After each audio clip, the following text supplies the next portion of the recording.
So this talk is about rising from cancellation, preserving freedom in the art, and I thought it would be really important to actually clarify the terms we're using here. When we talk about cancel culture, this is a word that gets thrown around a lot to describe a wide range of things, many of which have very little in common, and in fact some of them are in direct opposition to one another. So Wikipedia defines cancel culture as a cultural phenomenon in which an individual thought to have acted or spoken in an unacceptable manner is ostracized, boycotted, shunned, or fired, often aided by social media. This shunning may extend to social or professional circles, with most high-profile incidents involving celebrities. Those subjects to this autarcism are said to have been cancelled. And so on one hand, we have cancel culture, which refers to the calling out of sexually predatory men in the entertainment industry, often led by the courageous women of the Me Too movement. Survivors speaking up, victims finally naming names. Sometimes, very rarely, these brave acts lead to consequences for the men: loss of sponsors, loss of visibility, loss of power. Even very rarely, even more rarely, jail time. Think Harvey Weinstein, an exception in the sea of predators who will never face consequences for their actions. And curiously, cancel culture is also used to describe something else entirely: the silencing of women whose views are deemed unacceptable by patriarchy. And this is what this panel is covering. Think of women denying the concept of gender identity. Think of victims speaking against male violence. Think of any women exposing any male system of oppression. And in these cases, no crime has been committed, no harm has been done, and yet women can be stripped of their platform, our visibility, and our institutional support, regardless of their talent, hard work, or accomplishment. So it's useful here to bring celebrity theory, celebrity culture as patriarchal control. The theory of celebrity culture teaches us that to be accepted, promoted, and celebrated in patriarchal media, individuals must embody the hegemonic value of the time. Fame is conditional. Celebrities are not random, they are curated. Their visibility serves as a form of social control, modeling what is acceptable. People who are handpicked to become celebrities must represent a significant degree of systematic compliance, or they do not rise at all. So what happens when a woman steps out of line? What happens if she develops a feminist consciousness after reaching recognition? Or what if her radical side has simply gone unnoticed until now? This is when women are cancelled. And this, I think, is really where lies the irony, because society uses the term cancel culture for both perpetrator and victim. We conflate speaking up about violence with committing the violence.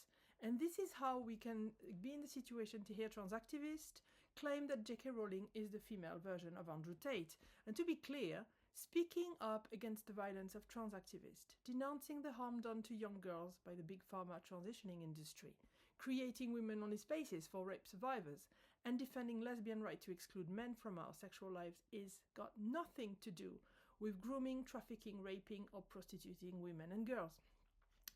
Equating the two is not just dishonest, it's not just profoundly misogynistic, it's also a gaslighting strategy. It's a pure Darvo style. It implies that women who are silenced and cancelled deserve their cancellation by drawing a parallel with violent men. So this model is important, but leaves us with a problem. Celebrities and famous women are, after all, a minority, but cancel culture affects a lot of women. So patriarchy didn't wait for trans ideology to cancel women from its platform. It has always done so across culture, across time, and art is no exception.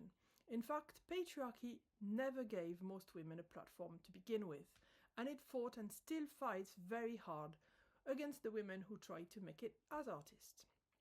Anyone familiar with the history of art and a little bit of feminist consciousness knows that women have been systematically excluded from the art world and erased from art history. Only through the painstaking work of feminist scholars and researchers have our contribution begun to resurface, what Jackie Fleming names recovering women from the dustbin of history. Many scholars, curators and artists like Adrienne Rich, Dale Spender, Tabitha Barber, Griselda Pollock, the Guerrilla Girls, Linda Nochlin have asked the question about women's art in history and wondered, why have there been no great women artists? And the answer, of course, is they have been. Women's study, women's history, the feminist study of women's literature and women's art are all disciplines that no longer exist in academia. They were initially created to provide a spotlight, not only to women's work itself, but to the systematic erasure it has been subjected to. The cancel culture we experience today exists in a system that already pretends women's creative work is irrelevant and non-existent. Today's cancel culture exists within a systematic silencing, ignoring, dismissing, and obstructing of women's creative work. The non-archiving, the pretending it never happened, the relegating of women's art to an inferior discipline, to craft, a practice that patriarchy has decided can never be great art, a culture where women's ideas are stolen, their work passed off as male genius, and now a culture where women artists art transition after their death. This is also cancel culture. A cancel culture that is not viral, not flashy, but systematic, quiet, and relentless. Like workplace discrimination, most cancel culture in the art today is silent, unnoticed, and unchallengeable. They won't tell you why they don't let you in, but the net result is that radical women's voices are not there. The filtering happens at every art submission that favors queer artists over feminist ones, at every funding application that gets turned down because it challenges the accepted narrative. The obstacles women face in the art world are complex and interconnected. They mutually reinforce each other, creating layers of cancellation, from structure and economic issues like not having a room of your own, not being able to afford childcare, being systematically refused studio spaces, like this happened to me, or too poor to afford one, being banned by social media systematically for expressing so-called unacceptable opinion, struggling to access women's visual and artistic culture, facing the class barrier of struggling to apply for funding, never having one's work picked for an exhibition, no gallery representation, to the new phenomenon of being cancelled once and if we ever make it. So to conclude, I'd like to say that as someone who's never been platformed, I deeply relate to what Audre Lorde and Janice Raymond understood. Women are by definition outside. Our starting point is at the margin of dominant system. We are at the edge. And with that marginality comes both vulnerability and freedom. Freedom is an incredible strength. Freedom to say what cannot be said inside an institution. The freedom to imagine new words, not recycle or reform old, unworkable ones. The freedom to create art that's not digestible or decorative or consumerist, but radical. Art that meant to wake people up, not help them sleep, not brainwash them.